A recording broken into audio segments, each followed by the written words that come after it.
তাফসীরে মাজহারির ভিতরে আসছে আল্লামা সানাউল্লাহ পানিপতি রাহমাতুল্লাহ আলাইহি বলেন, যেই মনিবের অধীনে তিনি কাজ করতেন সেই মনিব তাকে বললেন, লোকমান রে, একটা বকরি জবাই করে বকরির সবচাইতে ভালো যেই জায়গা দুটো আছে সেই জায়গা দুটো তুমি আমার কাছে নিয়ে আসো। লোকমান আলাইহিস সালাতু ওয়াস সালাম বকরি জবাই করলেন, বকরির সকল কিছু বাদ দিয়ে বুকটাকে ফাইড়া নিলেন কলিজা, আর চাওয়ালটা ফাইড়া নিলেন জবান জিহবা। এই দুইটাকে একত্রিত করে একটা পাত্রে এনে লোকমান আলাইহিস সালাতু ওয়াস সালাম তার মনিবের সামনে পেশ করলেন। মনিব জিজ্ঞেস করলেন, তোমার দৃষ্টি থেকে এই দুইটা ভালো? বলে হ্যাঁ।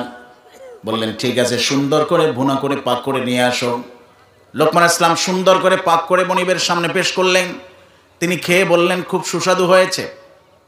কয়েকদিন পরে আবার বললেন, লোকমান রে, বকরি জবাই করে বকরির সবচাইতে নিকৃষ্ট যেই জায়গা দুটো আছে আমার কাছে নিয়ে আসো। এবার লোকমান ইসলাম বকরি জবাই করলেন, বুক ফেরে নিলেন কলিজা, চাওয়াল ছিঁড়ে নিলেন জবান, পাত্রে এনে যখন মনিবের সামনে হাজির করলেন, মনিব রাগ হয়ে গেলেন।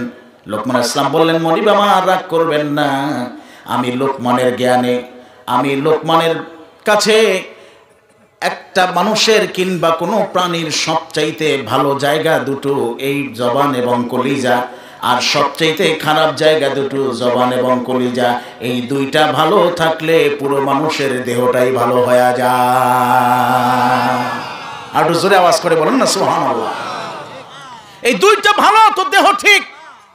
একটা হলো কলিজা, আর একটা হলো কি? কথা বলে না, জবান জিহবা। এই দুইটা ভালো থাকলে দেহ ভালো। সুবহানাল্লাহ বলবেন না? এই দুইটা খারাপ হইলে পুরো দেহটা কি? আরো জোরে বলেন, পুরো দেহটা কি? খারাপ। একটা হলো জবান, আর একটা হলো কি? কলিজা। কলিজা মানি হার্ট, কলিজা মানি অন্তর। কি বলেন? অন্তর। এই অন্তরটা সুস্থ রাখার জন্য জবানটা হইল সহায়ক। জবানটা কি?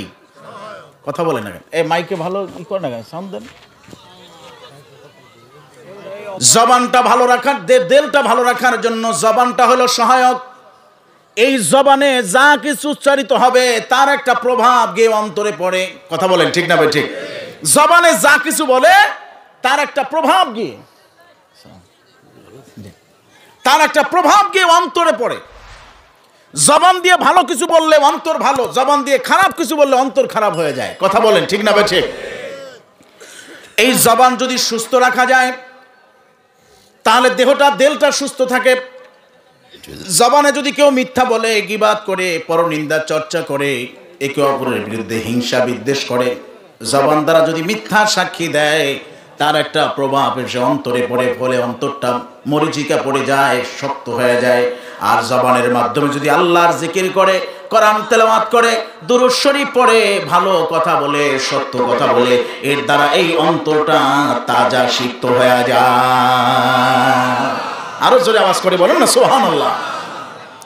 এই জন্য জবানের তাসির অন্তরে পড়ে। জবানটা যেমন দামি, ঠিক তদ্রুপ ভাবে নবীজি আমার বলছেন, দেহের ভিতরে আরো একটা বিষয় আছে হেফাজতের ব্যাপারে। আল্লাহর হাবিব বলছেন, দেহের অঙ্গ প্রত্যঙ্গের মধ্যে দুইটা জিনিসকে যদি কেউ হেফাজত করতে পারে, আল্লাহর হাবিব বলেছেন, মা বাইনা শাফাতাইহি ওয়া রিজলাইহি, তোমাদের দুই চাওয়ালের মাঝে যা আছে জবান, দুই পায়ের মাঝখানে যা আছে লজ্জা স্থান, আল্লাহর হাবিব বলেছেন, আমার কোন উম্মত যদি জবান এবং লজ্জা স্থানের জিম্মাদারি নিতে পারে, আমি নবীজি কাল হাসরের ময়দানে আমার সেই উম্মতের জান্নাতের জিম্মাদারি নিতে পারি। আর জোর আওয়াজ করবেন না সুবহানাল্লাহ। উম্মত নিবে জবান এবং লজ্জা স্থানের জিম্মাদারি, নবীজি নিবে জান্নাতের জিম্মাদারি। আওয়াজ করবেন আল্লাহু আকবার। জবান এবং লজ্জা স্থানের জিম্মাদারি নিবে উম্মত, আর নবীজি নিবেন কি? জান্নাতের জিম্মাদারি। তাহলে দুইটা জিনিস ভারী সেনসিটিভ। জবানের হেফাজতকারী আল্লাহ পাক রব্বুল আলামিন তাকে 80% গুনাহ থেকে বাঁচায়া দিবে। সুবহানাল্লাহ। আস্ত হয়ে গেছে। কয় পার্সেন্ট? যদি কেউ জবানের হেফাজত করতে পারে 80% গুনাহ থেকে বাঁচাবে কে? কারণ জবান থেকে মিথ্যা বলে। কি কথা বলে না? জবান দিয়ে শিরক করে, জবান দিয়ে মিথ্যা বলে, জবান দিয়ে গীবাত করে, জবান দিয়ে একে অপরের বিরুদ্ধে খেপায় তোলে, জবান দিয়ে গালিগালাজ করে, জবান দিয়ে মিথ্যা সাক্ষী দেয়। কি আওয়াজ করে বলে না ঠিক না বে ঠিক? যার একটাও ছোট গুনাহ না, প্রত্যেকটা কবিরা গুনাহ। কথা বলেন ঠিক না বে ঠিক? প্রত্যেকটা কবিরা গুনাহ যেগুলো জবান দিয়ে মানুষ করে। এজন্য জবানের হেফাজতকারীকে 80% গুনাহ থেকে আল্লাহ বাঁচায় দিবে। এজন্য জবান এটা খুব দামি একটা বিষয়। আল্লাহর হাবিবের নও মুসলিম একজন সাহাবী কেবলমাত্র মুসলমান হয়েছেন, আল্লাহর হাবিবের দরবারে এসেছেন।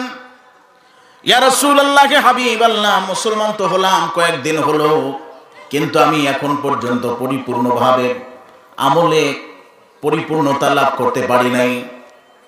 নবী, আমার ভিতরে বদ খাসলাত আছে, বিশেষ করে আমার ভিতরে 3টা বদ খাসলাত আছে নবী। আমি তওবা করতে আসছি, কিন্তু নবী একত্রে 3টা বিষয় আমি তওবা করতে পারবো না। আমাকে 3টি বিষয়ের মধ্য থেকে যে কোনো একটা বিষয় আপনি তওবা করায় দিবেন। যেই বিষয়টা আমাকে তওবা করাবেন, ওয়াদা করব নবী, যতদিন বেঁচে থাকবো দ্বিতীয়বার ওই কাজে আর কখনো লিপ্ত হব না। আর জোরে আওয়াজ করে বলেন না সুবহানাল্লাহ। 3 বদ খাসলাত কয়টি? পিছনে কথা বলেন না কেন আপনারা? কয়টা? আর জোরে কন। 3টা। নবীজি বললেন কি কি? হুজুর, আমি 1 নাম্বার মদ খাই। কি খাই? জোরে কন না। 2 নাম্বার আমি জেনা করি। 3 নাম্বার আমি মিথ্যা বলি। কয়টা হয়েছে? 3টা। আমি জেনা করি, মদ পান করি, আমি মিথ্যা বলি। তওবা করতে আসছি নবী, কিন্তু একত্রে 3টা পারবো না, আমার জন্য সম্ভব না। এই 3টির মধ্য থেকে যে কোনো একটার ব্যাপারে আপনি আমাকে তওবা করাবেন। তবে যেই ব্যাপারে আমি তওবা করব নবী, কথা দিচ্ছি জিন্দেগিতে যতদিন বেঁচে থাকবো দ্বিতীয়বার ওই কাজটি আমার দ্বারা আর হবে না। এখন আপনার চয়েস অনুযায়ী আপনি আমার তওবা করায় দেন। আল্লাহর হাবিব কিছু সময় নীরব রইলেন, নীরব থেকে বললেন, সাহাবী হাত বাড়ায় দাও।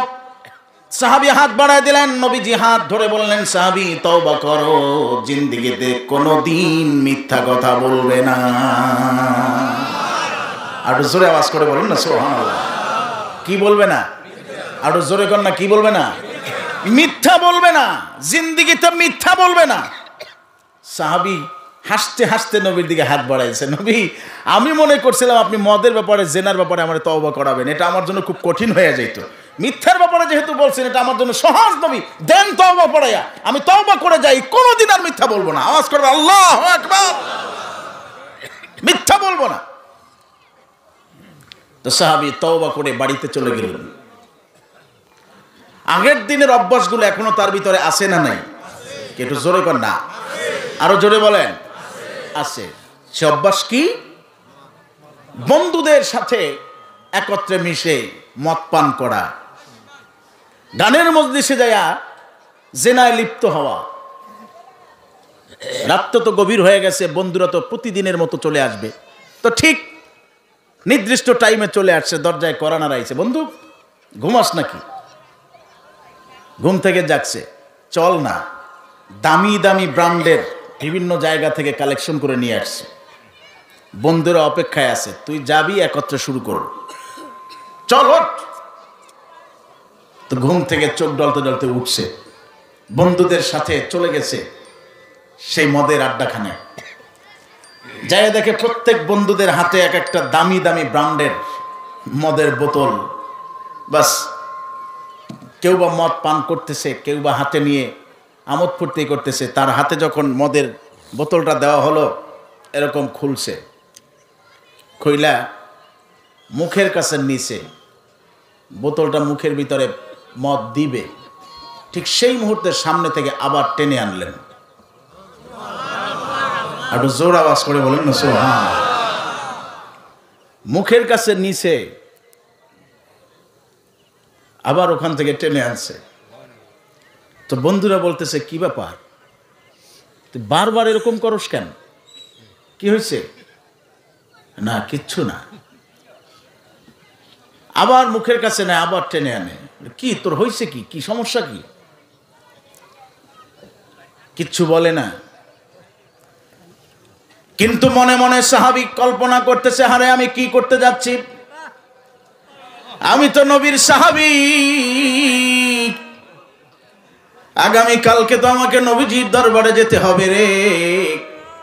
আল্লাহর হাবিবের সামনে যখন আমি যাব, নবীজি যদি আমাকে জিজ্ঞেস করেন, আমার সাহাবী গতকালকে রাতের আমল তোমার কি ছিল আমার কাছে খুলে বলো, যদি আমি বলি হুজুর আমি মদ পান করেছি, নবীজি আমার কষ্ট পাবে। আর যদি আমি মিথ্যা বলি আমার তওবা ভঙ্গ হয়ে যাবে, আমি কি করতে পারি রে? কারণ আমি তো নবীর সাহাবী, নবীজিকে না দেখে তো আমি থাকতে পারবো না। সাহাবীরা নবীজিকে এমন ভালোবাসতো, নবীজির চেহারা মোবারক না দেখলে পাগলের মতো হয়ে যাইতো তারা। একদিন, 2 দিন, 3 দিন পার হয়ে গেলে বেকারার হয়ে যাইতো, কখন আল্লাহর হাবিবের মজলিসে যাবে আর নূরানি চেহারা মোবারক এক ঝলক দেখে আত্মার শান্তি পাবে। সাহাবায়ে কেরামের জীবনের ভিতর আসছে হযরতে আবু হুরায়রা বলে, আমি আবু হুরায়রা ক্ষুধার কষ্টে পেটে পাথর বাঁধতাম, মাঝে মাঝে রাস্তায় আমি উপর হয়ে পড়ে থাকতাম, পেটের নিচে আমার পাথর থাকতো।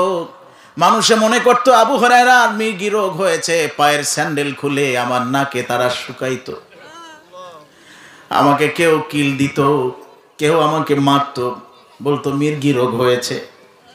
কিন্তু আমার সাথীরা তোমাদেরকে সাক্ষী রেখে আমি বলি, আমি আবু হুরায়রা মির্গি রোগে ছিলাম না, আমি আবু হুরায়রা পেটের ক্ষুধায় পাথর বেড়ে উপর হয়ে পড়ে থাকতাম।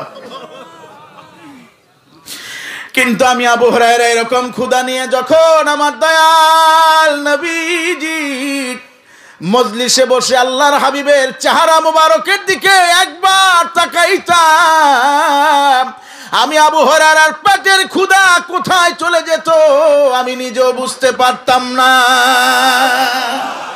আর জোরে আওয়াজ করবে আল্লাহু আকবার। নবীজিকে দেখলে আমার পেটের ক্ষুধা ভালো হয়ে যেত, সেরে যেত, ক্ষুধা চলে যেত। আমার যত কষ্ট থাকতো, নবীজিকে এক ঝলক দেখলে আর কষ্ট থাকতো না। সাহাবী চিন্তা করলেন, আগামী কালকে তো আমাকে নবীজির দরবারে যেতেই হবে, না গিয়ে তো আমি পারবো না। যদি আমি সত্য কথা বলি নবীজি আমার কষ্ট পাবে, তুই তো আমার সাহাবী রে, তুই সাহাবী হইয়া কেমনে এই কাজটা করতে পারলি? আর যদি আমি মিথ্যা বলি, গোপন করি, আমার তওবা ভঙ্গ হয়ে যাবে, কি করতে পারি? মদের বোতলটা হাত থেকে ছুঁইরা মাইরা বন্ধুদেরকে বলতেছে, রে বন্ধুরা, কোনোদিন আমার দরজার কড়া নাড়াবি না, এটাই আমার প্রথম, এটাই আমার শেষ, জীবনে কোনোদিন তোদের এই মজলিসে আমি আর আসবো না। আর একটু জোরে আওয়াজ করে বলেন না সুবহানাল্লাহ। কোনোদিন আমাকে এই মজলিসে আর পাবে না।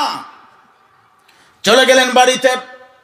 আবার গভীর রাত, বন্ধুদের আর একটা দল চলে আসলো, এসে কর্দা করা নাড়ালো, বন্ধুরে উঠ ওঠ, অমুক জায়গা থেকে নর্তকীরা এসেছে, অমুক অমুক দেশ থেকে এসেছে, অমুক জায়গায় আসর বসেছে, চলে আয়, এবং সেখানে গেলে সুন্দরী সুন্দরী রমণী পাওয়া যাবে, চাহিদা অনুযায়ী, পছন্দ অনুযায়ী উপভোগ করতে পারবে, চলে আয়। তাদের সাথে সেখানে চলে গেলেন। যাই একই অবস্থা দেখতেছেন বন্ধুরা, কেউ গান শুনতেছে, কেউ বা জেনায় লিপ্ত হয়ে গেছে। সাহাবীর অবস্থা টালমাটাল। ঠিক সেই মুহূর্তে আবার কল্পনার জগতে চলে গেলেন। আরে আগামীকালকে নবীজির দরবারে গেলে যদি জিজ্ঞেস করে, ও সাহাবী তুমি কি করেছো, যদি বলি হুজুর আমি জেনা করে আসছি, নবীজি আমার থেকে তার চেহারা মোবারক ঘুরায় নেবে, আমি গুনাহগারের চেহারাটা নবীজি দেখবে না। আমার থেকে নবীজি চেহারা ঘুরায় নেবে, সাহাবীরা আমাকে ঘৃণা করবে। ওমর যদি পাশে থাকে, না জানি তরবারি উঠাইয়া আমার গর্দানের উপরে একটা আঘাত করে আমার মাথাটাকে দেহ থেকে আলাদা করে দেয়। আর যদি আমি এই আমলটা গোপন করি, আমার তওবা ভঙ্গ হয়ে যাবে, আমি কি করতে পারি?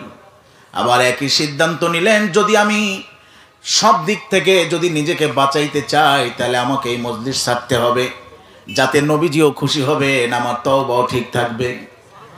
সঙ্গে সঙ্গে মজলিস থেকে ত্যাগ করার মুহূর্তে বন্ধুদেরকে বললেন, চলে যাই, দ্বিতীয়বার এই মজলিসে আমার আর খুঁজে পাবে না।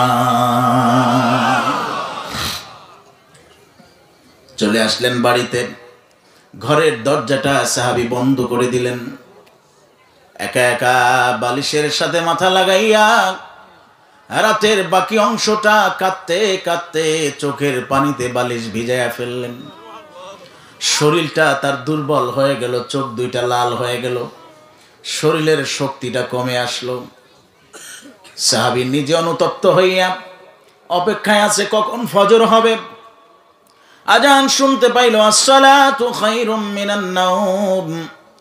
বিছানায় আর কাল বিলম্ব না করে দৌড় শুরু করলেন মসজিদে নববীর দিকে। দৌড়াতে দৌড়াতে দৌড়াতে দৌড়াতে কোনো মতে যায় জামাতে শরীক হয়েছেন। জামাত শেষ, সাহাবীরা নবীজির মজলিসে বসা। সাহাবীদের মধ্য থেকে খুব তাড়াহুড়া করে নবীজির কদমে যায়া উপর হয়ে পড়ে গেলেন। নবীজি মাথা উঠায় দেখে তার সেই সাহাবী। আল্লাহর হাবিব তার চেহারার দিকে তাকায় বলে, ও সাহাবী রে, কি হয়েছে তোমার? কে তোমাকে তাড়া করছে? তোমার শরীরটা তো দুর্বল কেন? চক্ষু দুইটা লাল কেন? গতকালকে যখন গেলে তখন তো সবল ছিলে, সুস্থ ছিলে, এখন এত দুর্বল হয়েছে কেন? কি হয়েছে তোমার, খুলে বলো। সব ঘটনা নবীজিকে খুলে বললে। সাহাবী বলতেছে, হুজুর বুঝতে পারি নাই, মিথ্যা বলাটা মনে করছিলাম, না বলাটা আমার জন্য খুব সহজ হবে, কিন্তু না, নবী এমন বিষয় আমারে তওবা করায় দিয়েছেন, বড় বড় দুইটা গুনাহ ছাড়তে আমি বাধ্য হয়ে গেছি। আরো জোরে আওয়াজ করে বলুন না সুবহানাল্লাহ। হুজুর আর নয়, আগে তওবা করেছি, জীবনে মিথ্যা বলবো না। এই মুহূর্তে তওবা করে দেন, জিন্দেগিতে মদও খাবো না আর জিনাও করব না। আরো জোরে আওয়াজ করে বলুন না সুবহানাল্লাহ। তা জবানের হেফাজত যে করবে, গুনাহ থেকে বাঁচায় দিবে কে? আরো জোরে আওয়াজ করে বলতে হবে, কে? আল্লাহ। শুধুমাত্র মিথ্যা থেকে দূরে সরেছে, বড় বড় দুইটা গুনাহ থেকে আল্লাহ বাঁচায় দিয়েছেন। এই জন্য জবান এটা হেফাজত করার দরকার আছে না নেই? এটা হাত উঁচু করে জোরে আওয়াজ করবে না, আছে না নাই? বিশেষ করে মিথ্যা নামক এই কবিরা গুনাহটি ছাড়ার দরকার আছে। কেমনে ছাড়বেন? মিথ্যার বাক্স তো প্রত্যেকের পকেটে। কি কথা কয় না? মিথ্যার কথা কয় না, স্বীকার করে না। মিথ্যার বাক্স কি? পকেটে। সেটা কি? মোবাইল। আছে কালমাগা, বলে পাথরগাড়া। থাকে বরগুনা, বলে আসি ভান্ডারিরা। কি কথা কয় না কেন? তার উপর যদি পাওনাদার ফোন করে, ঘরে যদি ঘুমাইয়া থাকে, কয় আসছি শ্বশুর বাড়ি। তা মিথ্যার বাক্স, মোবাইলে মিথ্যা কথা বাড়ছে না কমছে? একটু জোরে কইতে হইবে, বাড়ছে না কমছে? বাড়ছে। কিন্তু বাবাজির আমার, ভালো আছে মোবাইলের ভিতরে। যে যে পথে খরচ করে, একটা কথা আছে, যে যে পথে ব্যয় করে। কিন্তু আমাদেরকে সতর্ক থাকতে হবে। মিথ্যা বলা কবিরা গুনাহ। কি গুনাহ? একটু জোরে করেন না, কি গুনাহ? কবিরা গুনাহ। কথায় আছে, একটা মিথ্যা কথাকে সত্য বানাইতে আরো ৭০টা মিথ্যা কথা কওয়া লাগে। কথা বুঝেন নাই? একটা মিথ্যাকে সত্য বানাইতে আরো কয়টা কওয়া লাগে? ৭০টা। এই জন্য বলা হচ্ছে, সিদকু ইউনজি ওয়াল কিযবু ইউহলিক। সত্য মানুষকে মুক্তি দেয়। প্রথমবার বলবেন, হয় ফাঁসি না হয় মুক্তি। মিথ্যা আর বলা লাগে না। কি কথা বলেন, ঠিক না ভাই? ঠিক।